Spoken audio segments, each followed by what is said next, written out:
Chapter 996 Permainan Kartu. Setelah memasuki mes veteran militer Isbalam, Klein menyerahkan tongkat dan topinya kepada pelayannya, Enuni. Hanya untuk melihat Kolonel Kelvin dari Kementerian Pertahanan Kerajaan Lon yang mengenakan seragam militer, menunggu di foyer dengan segelas anggur merah di tangan. Perwira berwajah panjang ini tersenyum sambil mengangkat cangkirnya ke arah Dwayne dan Tess. Lama tak berjumpa, memang sudah lama, Klein tersenyum saat ia mendekat. Kolonel Kelvin segera menawarkan tangan kanannya. Selamat, kau melakukannya dengan baik. Semua orang sangat senang. Aku juga sangat senang. Klein menggunakan eufemisme bergaya Lon untuk mengungkapkan rasa senangnya dalam berkolaborasi. Ia kemudian berjabat tangan dengannya. Kelvin menarik kembali lengannya dan melirik Ma sebelum ia berkata dengan desahan tertawa, "Dulu, ketika kau pertama kali memperkenalkan Dwayne, aku cukup meragukan penilaianmu. Tetapi sekarang aku mengerti mengapa kau adalah anggota parlemen." Siapapun yang berinteraksi dengan Dwayne dapat dengan mudah melihat bahwa dia adalah ahli dalam hal ini. Ma menerima pujian kolonel dengan eufemisme bergaya Lon yang sama. Kelvin mengalihkan pandangannya, menyeruput sedikit anggur merah, dan tersenyum pada Dwayne dan Tess, bertanya sambil lalu, "Berapa banyak yang kau peroleh kali ini?"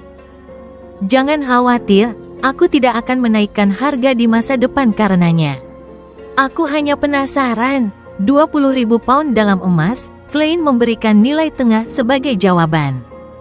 Sebenarnya, ia telah memperoleh 25.000 pound, tetapi setelah membayar Nona Messenger 10.000 pound untuk layanannya, ia hanya memperoleh 15.000 pound.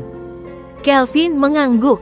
"Tidak buruk. Jika kau perlu mengubah batangan emas itu menjadi koin emas, aku bisa memperkenalkanmu kepada seseorang dari pabrik Min Kekaisaran." "Bagaimana? Apakah kau melihat sesuatu yang aneh di sekitar area May Sanchez?" Klein bertanya langsung tanpa berpikir. "Ya. Ada sebuah tempat bernama Revival Square di bawah kendalinya yang hancur karena petir." "Itu, aku sudah tahu," jawab Kelvin dengan ekspresi yang cukup berat.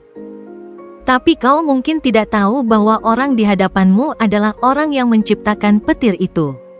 Klein tersenyum dan kemudian berkata, "Juga." May Sanchez tampaknya mempertahankan keseimbangan yang rapuh di antara banyak faksi, tetapi sebenarnya, ia sudah diam-diam bersekutu dengan sebuah faksi tertentu. "Tentu saja, aku tidak begitu yakin siapa itu. Ia tidak berniat mengkhianati gereja Tuhan pengetahuan dan kebijaksanaan. Semua yang dilakukannya hanyalah mengungkap sedikit untuk memenangkan kepercayaan militer Lon. Satu-satunya hal yang dapat dikonfirmasi adalah bahwa itu bukan kami." Kelvin mengangguk dan berkata dengan tatapan dalam di matanya. "Tidak mungkin juga itu Intis." Klein membantunya mengeliminasi satu pilihan yang salah. Kelvin dengan singkat mengakui, "Itu juga bukan hal yang buruk. Beberapa faksi yang mengelilingi May Sanchez didukung oleh Intis. Jika ia ingin memperluas, tidak mungkin ia bisa menghindari mereka. Ketika saatnya tiba, mungkin kita akan memiliki lebih banyak penjualan senjata di tangan kita."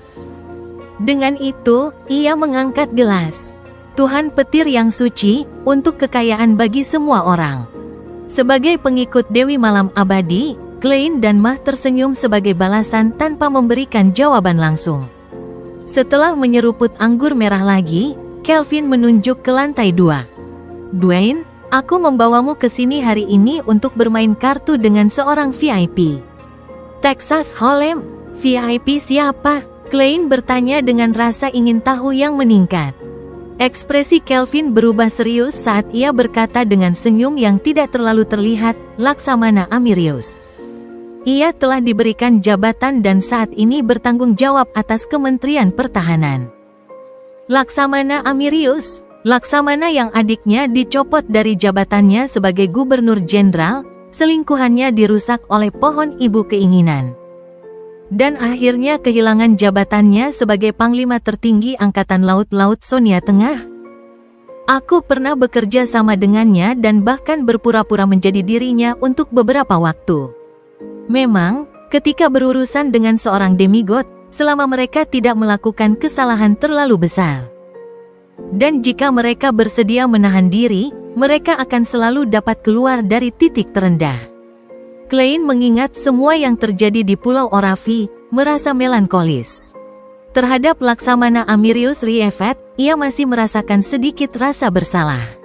Meskipun sebagian besar yang terjadi saat itu tidak ada hubungannya dengannya, anomali selingkuhannya pada akhirnya adalah hasil dari keinginan pohon ibu, keinginan untuk mengendalikannya.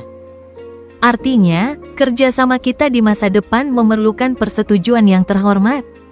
Klein bertanya dengan pencerahan. Begitulah. Kelvin mengangguk dan menunjuk ke atas tangga. Mari kita naik. Saat mereka tiba di lantai 2, mereka berhenti di depan sepasang pintu ganda merah tua. Kelvin menoleh melihat Dwayne dan Tess. Misi kamu hari ini adalah kehilangan uang. Kehilangan uang? Klein mengamati Kelvin sambil melengkungkan ujung mulutnya. Aku akan berusaha sebaik mungkin. Di sampingnya, Mah berkata sambil tertawa, sebenarnya tidak perlu terlalu sengaja.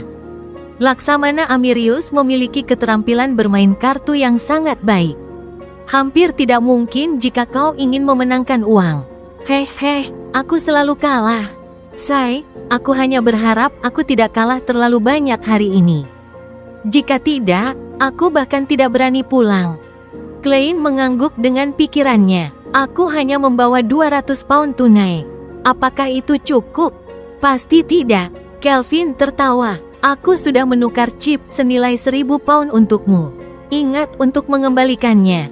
Pengacara terbaik di Lon hanya menghasilkan sekitar 1000 pound setahun di permukaan. Kalian semua boros. Klein mengamati Kelvin sekali lagi. Kolonel ini tidak menyadarinya saat ia mengetuk pintu. Setelah beberapa saat, pintu ganda berderit terbuka, mengungkapkan pemandangan di dalam. Itu adalah sebuah aula yang dipenuhi karpet tebal dan lembut. Tidak banyak perabotan, membuatnya terlihat cukup luas. Di tengah aula terdapat meja kartu yang dapat menampung lebih dari 10 orang. Mengelilinginya adalah kursi tinggi bergaya mewah. Di sisi-sisi aula terdapat peralatan makan berlapis emas, patung yang diukir dari marmer, meja kopi dengan buku dan koran, serta serangkaian sofa kulit. Klein melihat Amirius Riefet duduk di kursi kehormatan. Laksamana ini tidak tampak berbeda dari sebelumnya.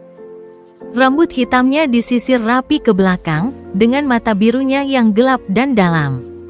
Ujung bibirnya sedikit melorot, dan wajahnya dicukur bersih. Ia memiliki sifat yang ketat, mengenakan pakaian biru gelap dengan epaulet. Ia sangat teliti dalam setiap detail, terlihat sangat serius. Ketika ia melirik, Klein menemukan orang yang familiar lainnya. Ia memiliki alis hitam tebal tetapi rapi dengan potongan rambut kerucut yang pendek dan keras dengan warna yang sama. Ia memiliki mata biru gelap dan jembatan hidung yang tinggi dengan kumis lebat yang menyebar dari mulutnya.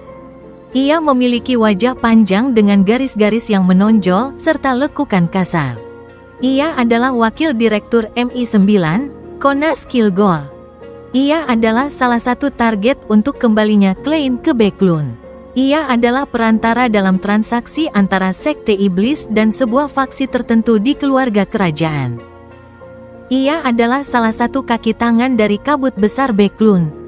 Brigadir Jenderal ini memiliki bahu yang luar biasa lebar, membuat kemeja putih dan rompi hitamnya terlihat sangat ketat. Ia bermain Texas Hold'em dengan sangat fokus. Ada 3 demigod di meja kartu. Bagaimana ini bahkan bisa dimainkan? Menarik. Klein duduk dan mulai mengamati orang-orang lain di meja. Selama proses ini, seorang pelayan mengantarkan tumpukan besar chip, bernilai total 1000 pound. Di beberapa putaran pertama, Klein melipat setelah melihat kartu-kartunya. Ia bertindak sangat hati-hati, bertindak seolah ia tidak pernah menelepon atau menaikkan taruhan kecuali ia memiliki kartu yang bagus. Adapun Laksamana Amirius, gayanya sangat bertolak belakang dengan dirinya. Ia sama sekali tidak konservatif. Ia hampir selalu menelepon setiap putaran, terus-menerus menaikkan taruhan dengan cara yang sangat agresif. Setiap putaran yang melibatkannya jarang sampai ke titik di mana semua orang menunjukkan kartu mereka. Kebanyakan orang tidak mampu menahan agresi semacam itu dan, dengan kekuatan dominan Laksamana, mereka akan menelepon 1 atau 2 putaran sebelum melipat. Terkadang, seseorang mencoba untuk menggertak Amirius Rievet hanya untuk mendapati 49. Warna di wajahnya langsung memudar seolah-olah ia telah dijatuhi vonis mati oleh seorang hakim. Konas Kilgore memiliki gaya yang sama sekali berbeda. Ia terkadang kalah dalam sebuah putaran, tetapi chip yang hilang tidak banyak, mencegahnya mengalami kerugian yang terlalu besar. Dan di putaran berikutnya setelah kalah, ia sering dapat menghabisi orang yang memenangkan semua chipnya di putaran sebelumnya, memaksanya untuk mengeluarkan uang untuk membeli kembali. Apakah perlu? Mengapa kau menggunakan kekuatan untuk curang saat berhadapan dengan low dan mid sequence beyonders atau bahkan orang biasa? Orang lain mungkin tidak bisa melihatnya, tetapi apakah aku akan tertipu? Satu memiliki dominasi jalur arbiter, dan yang lainnya memiliki suap baron korupsi. Klein melihat Five of Hearts dan Nine of Clubs-nya sambil menggelengkan kepala tanpa bisa dikenali. Ia tidak bisa tidak mempertimbangkan kekuatan mana dari jalur sir yang bisa membantunya jika ia ingin curang. Mengubah semua lawan menjadi boneka? Dalam hal itu, aku bisa menang sebanyak yang aku mau. Aku hampir tak terkalahkan, tetapi itu tidak memiliki nilai praktis. Bukan berarti aku merencanakan turnamen poker pertarungan mati. Sayangnya, tidak ada nyamuk di sini.